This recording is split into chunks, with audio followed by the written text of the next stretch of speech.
Well, hello there, everyone. Michigan Wayne back to join you for another adventure as I'm in search for the perfect story.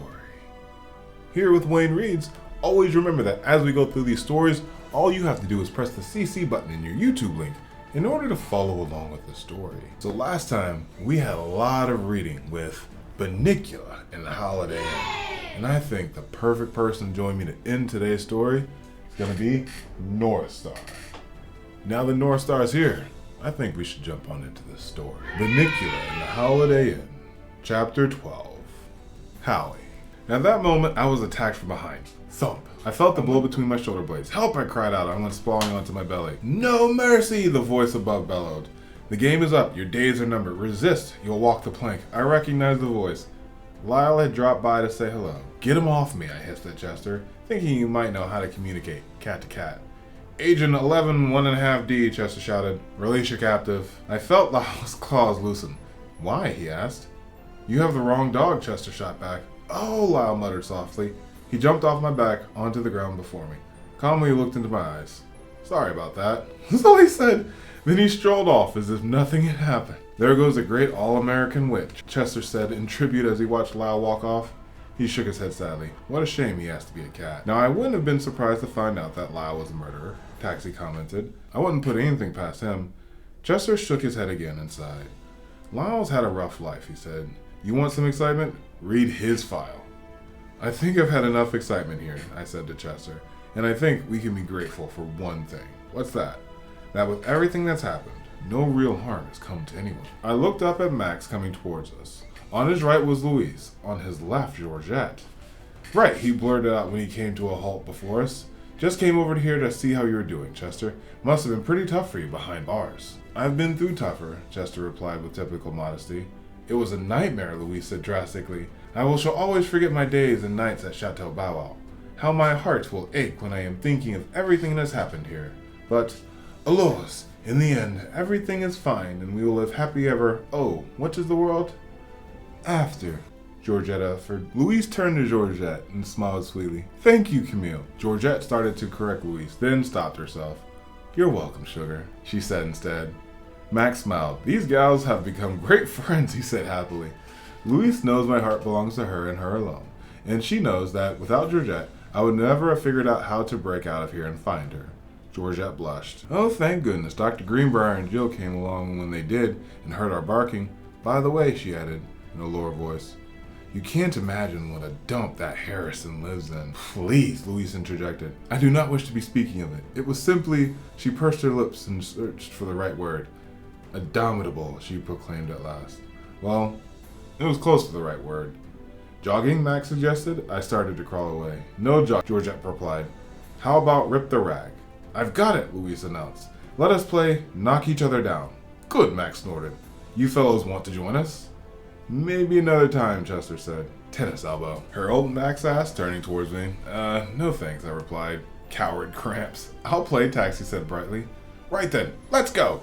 Chester and I watched. The four of them hurried off into the distance to play knock each other down. Before they had gotten too far, Louise ran back and whispered into my ear. Barry's been hitting sauce again, she uttered. I didn't want to tell you in front of the others. You have no idea what it's going to do to Maria. She's making a fool of herself over Ron. And all because of you, Todd. Todd? It's no good, can't you see? How many times do I have to tell you? No, don't say anything. Just remember, when this nightmare is over, I'll still have Mike. All you have is a pocket full of memories and lint. She sobbed and ran off to join the others. I turned to Chester. You know what I said before? What's that, Harold? About no harm coming to anyone? Mm-hmm. Forget it. I only hope there's a cure for daytime television. Howard howled in the distance. Kids are great, he called out with a wink in our direction. Harold? Yes, Chester? This place is a loony bin. Yes, I know, Chester. I want to go home, Harold. I don't know how much more I could take of Lyle and Louise and Taxi and that crazy werewolf. Wait a minute, Chester, I said. Do you still believe Howard and Heather are werewolves? They've probably been acting strangely because they're nervous about having their babies. Werewolves can't get nervous about having babies? I had to admit the thought hadn't occurred to me.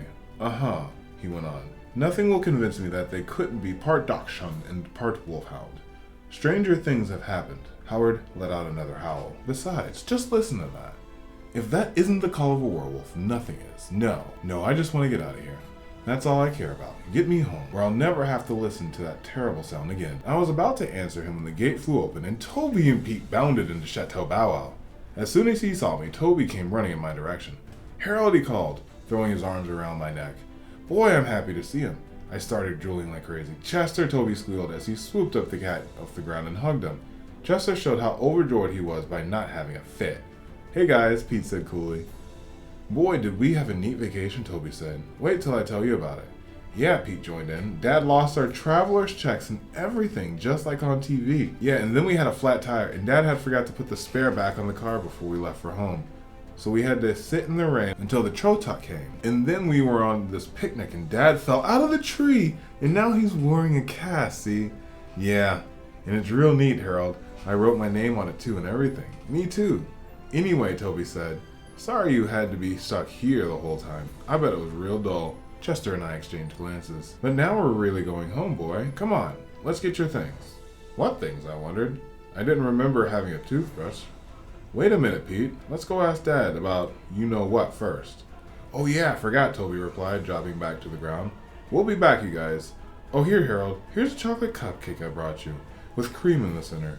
And then off they ran. The cupcake was a little smushed since Toby had been carrying it in his back pocket, but it was delicious, especially after 7 days of chocolate deprivation. That Toby was a really good kid. A few minutes later, Dr. Greenbrier and Jill came out of the office. I felt my blood pumping through my veins as they approached. "I think the judge will handle it very well," Dr. Greenbrier was saying. "Don't you?" "Mm-hmm," Jill said. "It might set Harrison straight after all. Even if he doesn't continue, a year of college can't hurt anyone." "Pretty smart sentence, all right," the doctor said, smiling. "But what I liked best was the job he came up for Harrison to pay for school." Jill smiled now, too. "Yes, working at the zoo. I think it would suit Harrison just fine." They laughed at the thought. I didn't think it was so funny. What if he tried to steal an elephant? "Well, you boys are going home," Jill said, leaning towards us. "You must be glad about that, aren't you?" "Bet your boots, sweetheart," Chester uttered under his breath. We walked towards the gate, and we never looked back. We were going home at last. Mr. Monroe stood by the end of the station wagon, waving his good arm in our direction. "Hey, Harold. How you doing, Chester?" he called out. And Mrs. Monroe cooed her greetings, and then Pete and Toby came running over to us. I noticed that Toby was carrying something small in his arm. "Harold, Chester, wait till you see the surprise we have for you," sang out. I looked up and saw what he was carrying, a little brown puppy. Chester's eyes went berserk. "Guess what?" Toby continued. "There were puppies born here a few days ago, and one of them was the, what do you call it? The run to the litter," Jill said helpfully. "Yeah, right, and we're getting to keep him. Of course, he has to stay with his mom for a while, but then we get to bring him home to live with us. Dad said we could, right, Pete?" "Right," Pete chimed in. "And I got to name him." "Yeah, Pete, it's a pretty good name anyway." "Yeah, see," Pete went on, "the puppy's name is Howard, so I named the puppy Howie." Chester and I stared at Howie. He looked into my eyes, then into Chester's, and then lifted his head slightly and let out a tiny, tiny howl. "Oh, gee, that's neat," Toby said.